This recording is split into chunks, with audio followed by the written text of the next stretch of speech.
le damos la bienvenida al licenciado Ayromi Castro, economista y experto asesor en prevención de lavado de activos y crímenes financieros. Bienvenido a Síntesis, Ayromi. Gracias, buenos días Michelle, buenos días don Andrés. Buenos días. Para nosotros es un placer de nuevo estar aquí después de un lunes de ausencia. Usted sabe que a usted y al programa yo creo que hay que reconocerle que si hablamos de algo tan importante en finanzas como son las predicciones, ¿verdad? Predicciones financieras. Yo creo que nosotros comenzamos a hablar de la ley de lavado de activos y de GAFI y de todo eso hace mucho tiempo y ahora que eso está de moda. Ahora, teníamos más de 10 programas antes de que se pusiera de moda el asunto. sí, eso es producto, Nos fuimos adelante del tema. Producto de la evaluación país, que la veníamos anunciando, Claro.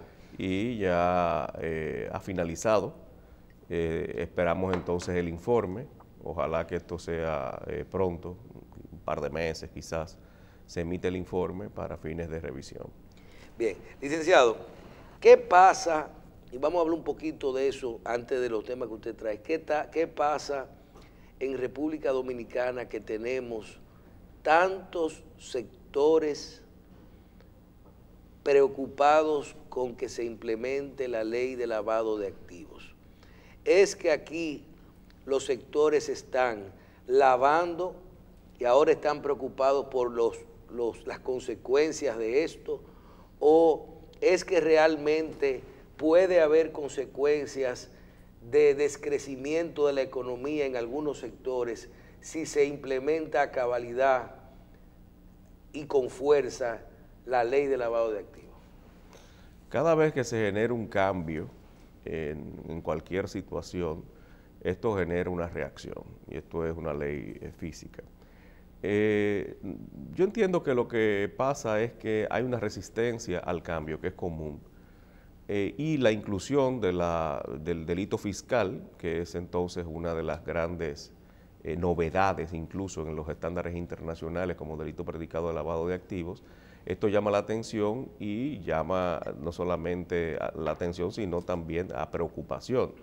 Debido a que quizás muchos de los sujetos obligados no veían esto como una situación grave. Ya al ser tipificado como un crimen grave y predicado de lavado de activos, esto le coloca en un escenario diferente.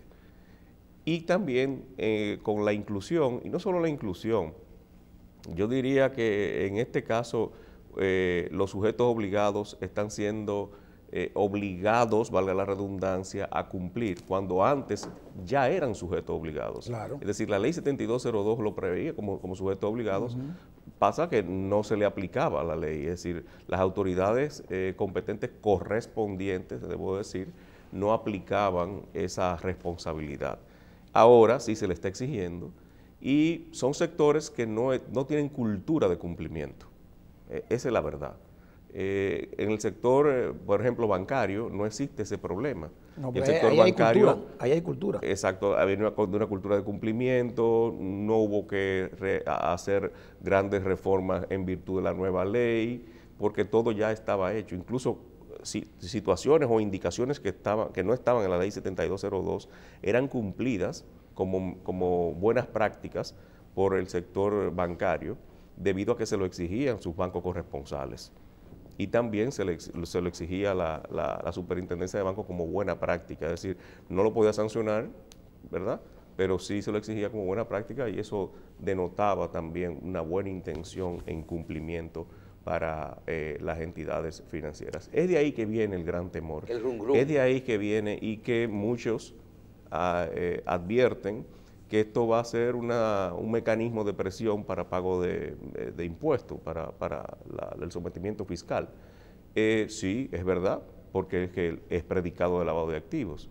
Pero tenemos que reiterar, Michelle y Andrés, que es el delito fiscal, no la falta tributaria. Es decir, es el delito tributario, no la falta tributaria. Sí. Es decir, es lo que implique falsificaciones. No es la omisión, no es la omisión. No la omisión. No. Ni la evasión. La omisión no es no pagar un impuesto, ¿qué es? No, lo que pasa con la omisión es que simplemente se te pasó la fecha de reportar el ITEVIS. No reportaste. O no lo reportaste y a los 3 días entonces te das cuenta y vas y estás sujeto a una sanción. Exacto, no hay un fraude per se. Ahora, cuando tú compras facturas o generas facturas falsas, generas RNC que no son reales y fabricas toda una estructura comercial en donde se han supuestamente efectuado transacciones y no son ciertas, para simplemente eso no tributarlo, entonces ya ahí sí hay un delito tributario. Nosotros tenemos que ver de qué forma, yo no sé cómo es, que uno pueda concientizar a la gente. La ley 7202 se emitió en el 2002, por eso es guión 02. Y nosotros, Eiromi, Arnaldo Sánchez, Claudia, Yolanda, el grupito que formamos, y Ricardo Rojas León, que formamos EICAMS, Roberto Mella, el equipo que formamos EICAMS RD, que comenzamos, yo me certifiqué en el 2005, tú estabas certificado mucho antes, hablar sobre estos temas, hacer abogacía sobre estos temas y martillar mucho más con el tema de los sujetos obligados no financieros, que no estaban cumpliendo ninguno, pero tampoco la ley le estaba exigiendo, aunque estaban en la ley contemplados. Pero la ley no lo estaba exigiendo, nadie, no había un estamento reclamando. Pero nosotros estábamos diciendo, hay un peligro sobre este tema, y la gente no entiende, no quiere aprender. Y ahora llega la ley 155-17 y dicen ahora que es muy fuerte, pero la gente lo que hace es que oye por lo que dicen en la calle. Y mira, te voy a poner un ejemplo, sin digregarnos. Se armó un escándalo porque el Licey no mandó refuerzo a las Águilas. Para que tú veas, y dos peloteros dijeron muchísimas barbaridades porque no mandaron refuerzo. Al final de cuentas, no fue así. Las Águilas le pidió un pelotero al Licey, uno. Ese pelotero dijo que no podía ir porque él le había dicho que si ganaba el Licey él no podía ir. Entonces hicimos un escándalo innecesariamente. Y la misma gente de la liga, de las Águilas, dijeron muchísimo disparate también sin saber. Eso mismo pasa con la ley. La gente oye lo que quiere e interpreta lo que le da la gana, pero realmente no se ponen a hacer las cosas como es, o a aprender o a oír el que tiene que oír. Los sujetos obligados no financieros todavía hoy están cogiendo de relajo esto. Muchos, hay algunos que no, pero muchos.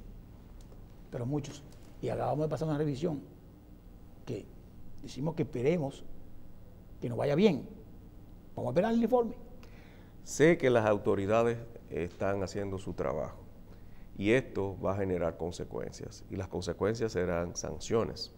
A partir de que se empiecen a aplicar sanciones, entonces vas a ver cómo generará una reacción. Sí, pero usted habla de autoridad. Un amigo me dice que la nueva ley de lavado de activos es un éxito.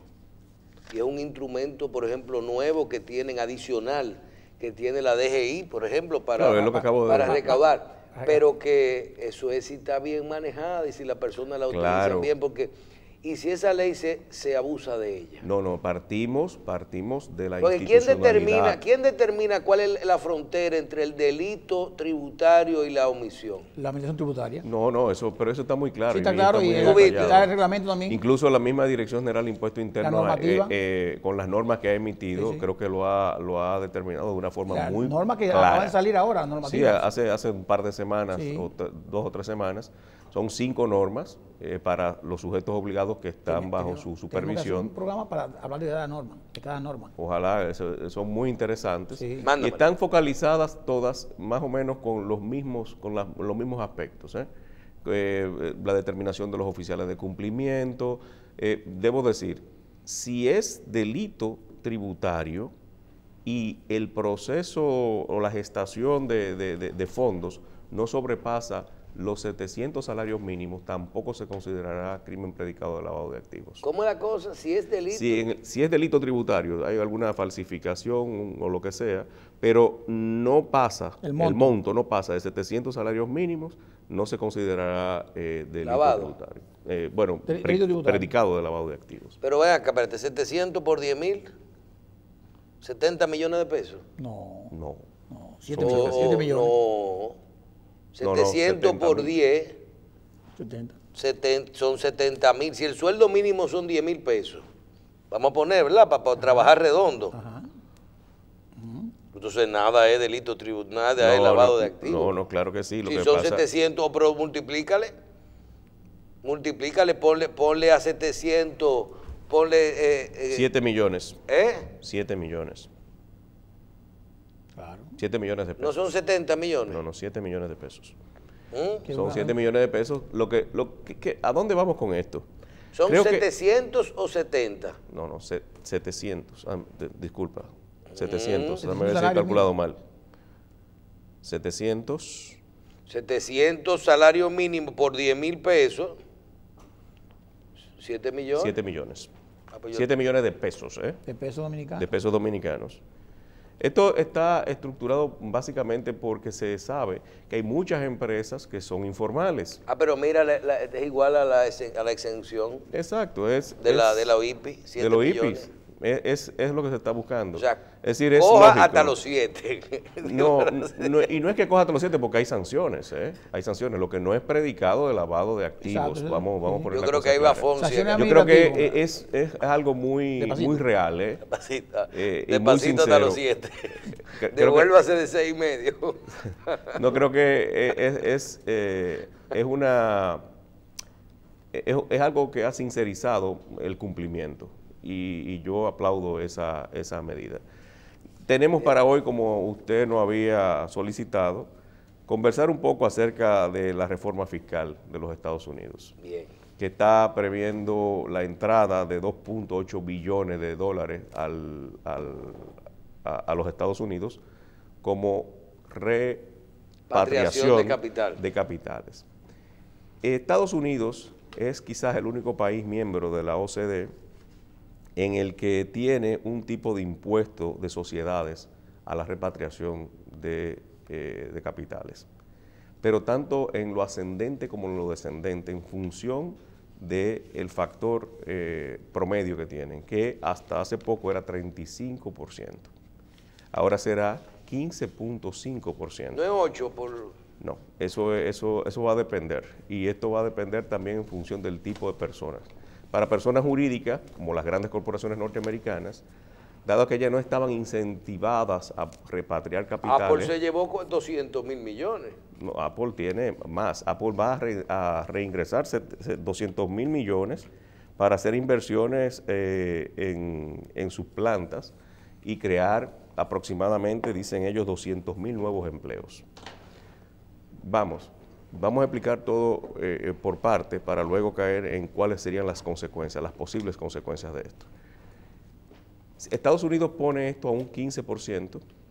Si la base impositiva de, por ejemplo, el Reino Unido, de donde una empresa norteamericana había acumulado ganancias y la quiere repatriar, tiene que pagar el 4, que es la diferencia que existe entre el 15, que es 15.5, sería un 4.5, con el 19 que estaba pagando en el Reino Unido.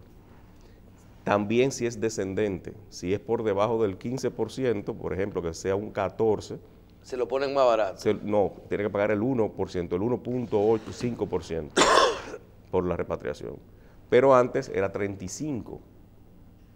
Y entonces tendría que pagar de 19 a 35, serían 5, 15, 16. Por eso es que hay una compañía que se llevó el dinero de un sitio que pagaba el 19 para uno que se pagaba 14. Yo no entendí.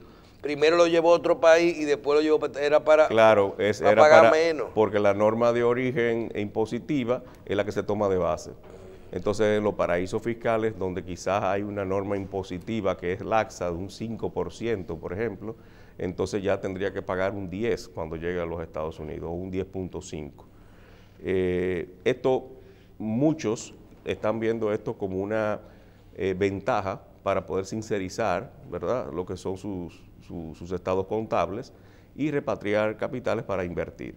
¿Qué busca el presidente Trump con esto y su equipo? Generar y ampliar la base de inversión en los Estados Unidos.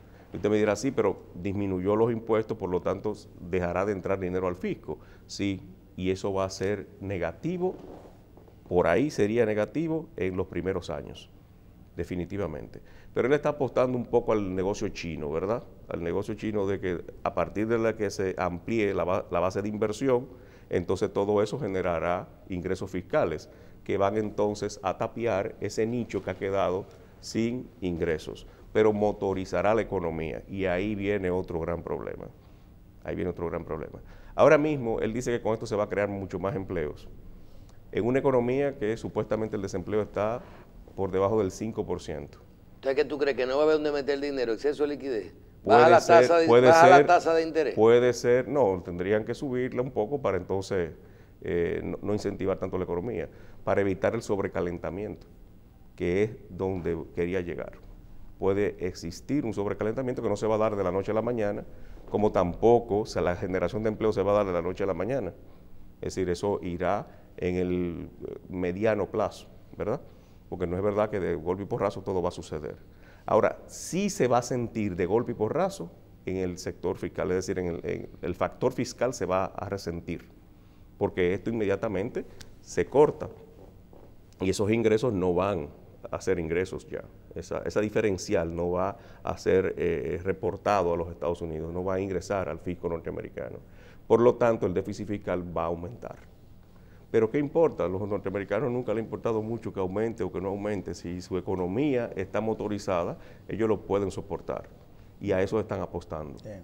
Entonces, todo tiene también, como todo en la vida, toda acción genera una reacción, como hemos dicho incluso al inicio del programa con tu primer planteamiento. Esto va a generar un problema o puede generar un problema del cual la Reserva Federal se tiene que cuidar mucho y el Departamento del Tesoro, porque un sobrecalentamiento de la economía puede generar situaciones como la que se generó con los subprime, que fue producto del sobrecalentamiento de la economía norteamericana y la focalización de recursos hacia un sector que luego entonces sucumbió. Bien. ¿Tienes algunas noticias de la semana? Sí, las noticias de la semana en lavadodinero.com, apéndice de BST Global Consulting, es la declaración de los eurodiputados en contra de que sacaran los 8 países paraísos de la lista de paraísos fiscales de... ¿Se pronunciaron abiertamente? Sí, abiertamente. Es decir, varios eurodiputados no están de acuerdo con esto. El escándalo de la FIFA, de la Federación Internacional de Fútbol. ¿Otra vez? Estados Unidos ha tomado las riendas de la investigación y está investigando otros flagelos, ¿verdad?, en ámbitos deportivos que ha alcanzado, es decir, en otros ambientes deportivos que ha alcanzado la corrupción de la FIFA. Pero no en Estados Unidos. Dentro y fuera de los Estados Unidos. Dentro y fuera de Estados Unidos. Y la gran noticia de la semana, el robo de CoinCheck, la criptomoneda japonesa, 530 millones de dólares fueron hurtados de la base de datos de CoinCheck y han determinado algunos focos virtualmente. Es decir, simplemente hackearon la base, ¿verdad? La plataforma, 530 millones de dólares en CoinCheck, es decir, la cantidad de CoinCheck no la sé, pero el valor de los CoinCheck hurtados es de 530 millones de dólares. Y el CoinCheck es otra moneda igual. Es otra criptomoneda igual que el Bitcoin, claro. Y otra cosa, y esa no es una de las ventajas de las criptomonedas, que el hecho de que se puedan rastrear dónde están. Sí, de hecho ya están rastreando algunos intentos de los hackers de venderla, pero escuchen cómo están ellos vendiendo esto. Esto es tan particular que lo que hacen es que con pocas cantidades de moneda la mezclan y la venden por otra criptomoneda. La venden por otra criptomoneda, es decir, no la liquidan inmediatamente, sino que la convierten en otra criptomoneda. Eso hacen también ¿sabes quién hace eso aquí? ¿Cómo se llama cuando tú no pagas impuestos por algo? Los contrabandistas y los que no son representantes de marca. Okay. Aquí pasó lo mismo, pero en un renglón. Había una gente que tenía una representación de un medicamento, por ejemplo, o de un electrodoméstico. Yo soy representante de Apple. Entonces tú vas al representante, si tú quieres ser distribuidor, tú le compras 100 aparatos. Pero por la izquierda, uno que no es representante, que metió un contrabando, le compra 1000. Eso es lo que usted está diciendo con la moneda. Entonces usted vende 1100, mezcla. ¿Y dónde usted sacó eso? Yo lo compré al representante. Claro, ya se le está haciendo las advertencias a los comercializadores de criptomonedas, que es donde yo siempre he dicho que generará el gran problema, la gran crisis de las criptomonedas va a estar en los intermediarios. no en las grandes plataformas. Aunque hemos visto problemas en Mt. Gox y en CoinCheck ahora mismo dentro de sus plataformas, cosa que no ha pasado todavía con Bitcoin, gracias a Dios. Y ambas son criptomonedas japonesas que han sido, sus bases de datos han sido violadas, sus plataformas han sido violadas. Y ahí han salido perjudicados todos los que tienen esas monedas. Eso es letal porque la confianza disminuye en la moneda y entonces se está esperando una corrida. La información, ¿tú entiendes también que el hecho de que se maneja?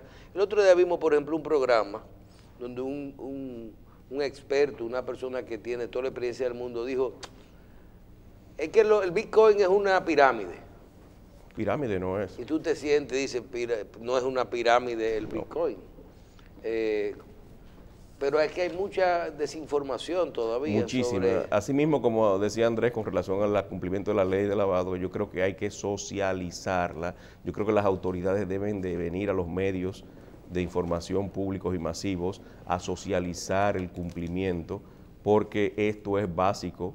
Recuerden que las leyes implican derechos y deberes y deben de ser conocidas porque se reputan sabidas. Sí. Asimismo, hay mucha desinformación con relación a las criptomonedas. Definitivamente muchas personas creen que se hace de una forma o de otra.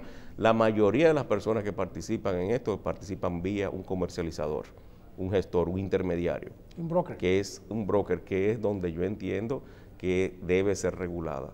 Por ejemplo, otra de las noticias, aunque no la consideré, de la semana pasada, es que Corea del Sur decidió hacer un reglamento para regular las criptomonedas y supervisar las criptomonedas a través de su superintendencia de bancos.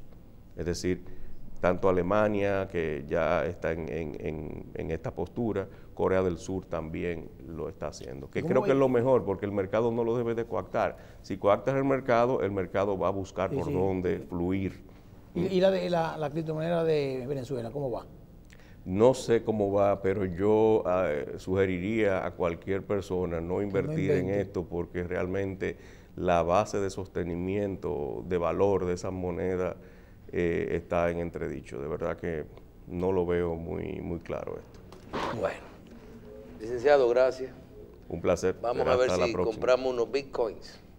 Vamos a ver si para el lunes que viene podemos traer una granja de bitcoins. No, primero dos de las normativas para ir revisando de dos. En Corea no ha salido todavía, la están trabajando.